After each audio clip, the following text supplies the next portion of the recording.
அனைவருக்கும் வணக்கங்கள். நாணயங்கள் சேகரிப்பாளர்களுக்கு ஒரு நாணயமான பதிவு. தமிழுக்கும் அமுதென்று பெயர். இன்று 78வது சுதந்திர தினம். ஆகஸ்ட் 15, 1947. இதுதான் 1947 காயின். 1947.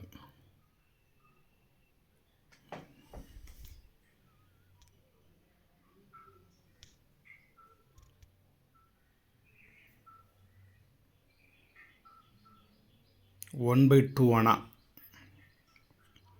அனைவருக்கும் சுதந்திர தின வாழ்த்துக்கள். 78 ஆண்டுகளை கடந்துட்டோம். பதிவுகள் நிறையா இருக்குது. இருந்தாலும் ஒரு சின்ன குட்டி பதிவை காலையில் போட்டுட்டு உங்களுக்கு குட் மார்னிங் சொல்லிட்டு போகலான்னு பார்த்தேன்.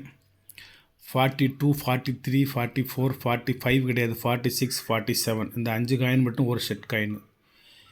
மொத்தமே 6 காயின் தான். ஒரு காயின் மட்டும்தான் இல்லை. இதில் 5 காயின் இருக்குது. ஒரு காயின் வந்து ஈச் 100 ருபீஸு. அரையானை வந்து வெறும் ரேர் காயின்.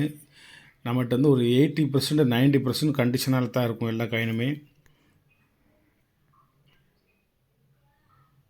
அந்த பக்கமும் காமிக்கிறேன். இதில் வந்து மொத்தமே ஒரு 4 செட் இருக்குது.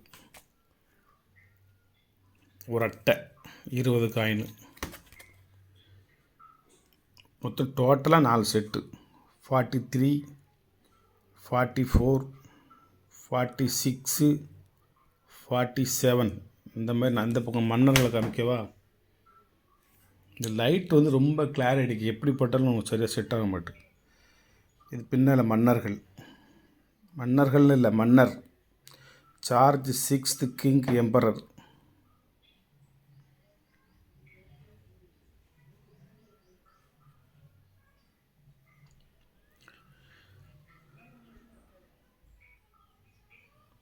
நாளை வாங்குறதாலும் வாங்கிக்கோங்க, சிப்பிங் சார்ஜ் ஃப்ரீ தான். 5 மட்டும் வாங்குறா இருந்ததுன்னா 50 ரூபா கண்டிப்பாக சிப்பிங் சார்ஜ் கொடுத்துடணும். இது வந்து ஒரு கரை தேய்ச்சா போயிடும். இப்போ எடுக்கிறதுக்கு டைம் இல்லை. அதை போகாத கரைன்னு சொல்லிடுவேன். இது போகாது சார் இந்த கரை அப்படின்னு சொல்லிடுவேன். நான் இப்போ தான் 2 காயினில் அந்த கரையில் எடுத்து வச்சேன் என்கிட்ட. இதெல்லாம் கரை இருந்தது தான் போயிடுச்சு எல்லாத்துலேயும். இந்த இதுலாம் இருந்தது தான். காப்பர் நாணயத்தோடு சேர்த்து இதை பாலிஷ் பண்ணல, காப்பரில் உள்ள கரை இதில் பிடிச்சிருச்சு. அரையணா 1947. இப்போ 78 வருஷத்துக்கு முந்தி உள்ளதா? அதுக்கடுத்து 1942 இருக்குதா? அப்போ 78 ஒரு 5ம் 83 வருஷத்துக்கு முந்தி உள்ள நாணயங்களா?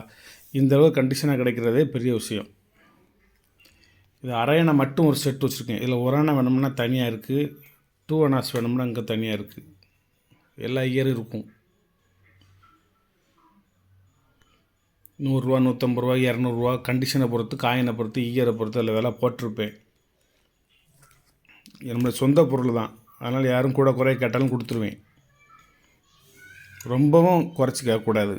அதனோட உழைப்பை வந்து நம்ம வந்து வீண் போக விடக்கூடாது. இது வேணுங்க வாங்கிக்கோங்க.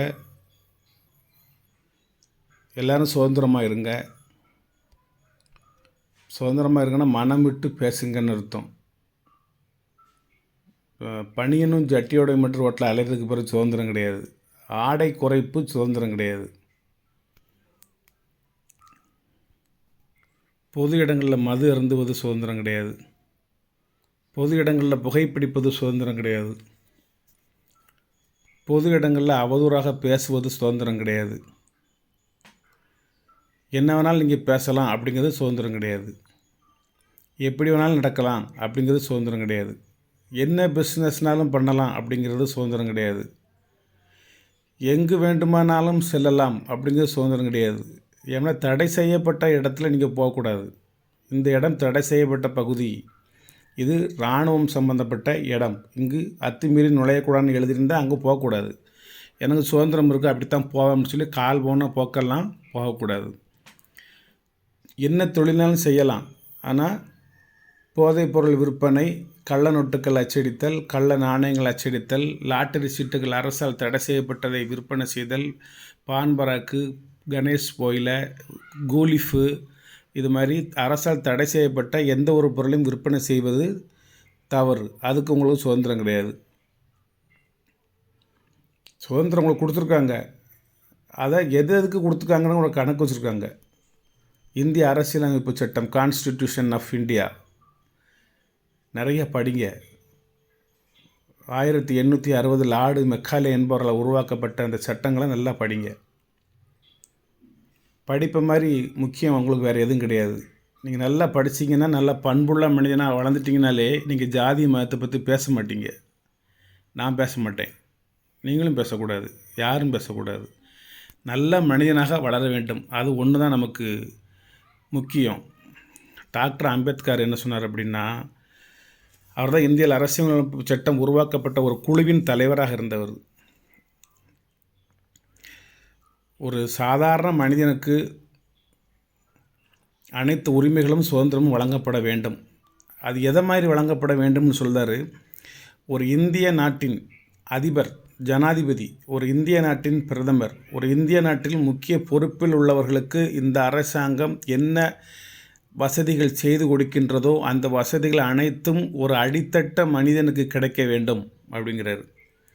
இப்போ ஒரு மருத்துவ வசதிக்கு நம்ம நாட்டு ஜனாதிபதி வெளிநாடு போகிறாரு, அவரை எப்படியும் காப்பாற்றணும் அப்படின்னா, ஒரு ஏழை மனிதனுக்கு உடம்பு சோம்பலைன்னா அவனையும் எப்படி காப்பாற்றணும் அப்படின்னு இந்த அரசாங்கம் நினைக்கணும். ஏன் நினைக்கணும்னு ஒரு காரணத்தை சொல்கிறார் பாருங்க. இந்த ஒரு ஏழை மனிதன், அடித்தட்டு மக்கள், வறுமை கோட்டுக்கு கீழே உள்ளவன் போடுகின்ற ஒரு வாக்கு, அதாவது ஒரு ஓட்டு, அதை எண்ணும் பொழுது 1 என்று தான் எண்ணுவார்கள். அதே போல் இந்தியாவின் பிரதமரோ, தமிழக முதல்வரோ அல்லது இந்தியாவின் ஜனாதிபதியோ, முக்கிய விஐபிக்கள் செலுத்துகின்றவர்களே வாக்கு, ஓட்டு, அதையும் 1 என்று தான் எண்ணுவார்கள். சாதாரண மனிதனின் ஓட்டு 1, ஒரு ஓட்டு 1 என்றால் ஜனாதிபதியின் ஓட்டு ஒரு ஓட்டுக்கு 1000 என்று அர்த்தம் கிடையாது. அந்த ஓட்டும் ஒரு ஓட்டு தான். அப்போ இவன் ஓட்டுக்கு கொடுக்குற ஒரே மரியாதை ஜனாதிபதியினுடைய ஓட்டுக்கு கொடுக்குற ஒரே மரியாதைக்கு சமமாக இருக்கின்றது. அப்படி இருக்கும் பொழுது இவருடைய வாழ்க்கையும் அவருக்கு ஈக்குவலாக இருக்க வேண்டிய அவசியம் இல்லை. அவருக்கு ஒரு வாழ்வாதாரம், அதாவது ஒரு பயமின்றி வாழ்தல், அச்சமின்றி வாழ்தல், யாருக்கும் பயப்படக்கூடாது. அதாவது இவன் நம்மளை அடித்து பிடிங்கிட்டு போயிடுவானோ, இவன் நம்ம பொருளை பிடிங்கிட்டு போயிடுவானோ, இவன் நம்ம குடும்பத்தை அடிச்சுட்டு போயிடுவானோ, பயம் இல்லாத ஒரு வாழ்க்கை, அச்சம் இல்லாத ஒரு வாழ்க்கையை வாழ்வதற்கு இந்த அரசாங்கம் ஒரு உறுதியான நிலைப்பாடு கொடுக்க வேண்டும் அப்படின்னு டாக்டர் அம்பேத்கரோட கருத்து. அப்புறம் ஏன் கருத்துன்னு சொல்லிக்கிட்டு இருக்காது அது. ஆனால் அந்த கருத்தை நான் ஏற்றுக்கொள்கிறேன், அவ்வளோதான். அம்பேத்கரின் எந்த விதமான ஒரு கருத்தாக இருந்தாலும் நான் ஏற்றுக்கொள்வேன். ஏன்னா தீய கருத்துக்களை அவர் சொல்வதில்லை, நல்ல ஒரு கருத்துக்களை அந்த காலத்திலேயே பகுத்து ஆய்ந்து சொல்லியிருக்கிறார். பகுத்தறிவுக்கு ஒரு நல்ல எடுத்துக்காட்டான ஒரு மனிதனை நீங்கள் உலக அளவில் பார்க்கணும்னா டாக்டர் அம்பேத்கரை தான் பார்க்க முடியும், வேறு யாரையும் பார்க்க முடியாது. தனி மனித ஒழுக்கம் உள்ளவர், மிகவும் கல்வி அறிவில் சிறந்தவர். இன்று சுதந்திர தினத்தன்று அவரை நான் ஞாபகப்படுத்துவதில் பெருமைப்படுகின்றேன். நிறைய புத்தகம் அவரை பற்றி நான் படிச்சுட்ருக்கேன், இன்னும் நிறைய படிச்சிருக்கேன். அவர் கடைசி ஒரு வார்த்தை என்ன சொல்கிறார் அப்படின்னா, இந்த கொள்கை, இந்த முரண்பாடுகள் கூடிய சீக்கிரம் அகற்றப்பட வேண்டும், கூடிய சீக்கிரம் ஒழிக்கப்பட வேண்டும். இல்லை என்றால் இது சம்பந்தப்பட்ட அரசியல் சட்டங்களை பாதிக்கப்பட்ட மனிதர்கள் தீயிட்டு கொளுத்துவார்கள் அப்படின்றார். புரிஞ்சுதுன்னு நினைக்கிறேன் என்னுடைய தமிழ். அதாவது இதனால் பாதிக்கப்படக்கூடிய மக்கள், நமக்கு ஒரு சட்டம் அவருக்கு ஒரு சட்டமா, நமக்கு ஒரு கொள்கை அவருக்கு ஒரு கொள்கையா, அவர் ஓட்ட ஓட்டும் நான் போட்ட ஓட்டும் ஒன்று தானே. அப்போ எனக்கு ஏன் அந்த ஒரு வசதி வாய்ப்பு கிடைக்கல, என் உயிர் ஏன் பயமாகவே வாழ்ந்துக்கிட்டு இருக்குது, என் குடும்பம் எதுக்கு ஒரு அச்சமாகவே வாழ்ந்துக்கிட்டு இருக்குது, இது என்ன சட்டம் அப்படின்னு சொல்லி அந்த சட்டத்தை தீயிலிட்டு கொளுத்துவார்கள் என்று அம்பேத்கர் அவர்கள் ஒரு பேட்டியில் சொல்லியிருந்தார். அந்த பேட்டியும் ஆதாரப்பூர்வமாகவே நானே வச்சுருக்கேன். இந்தியா டுடேயில் அவருடைய பேட்டி கொடுத்தார்.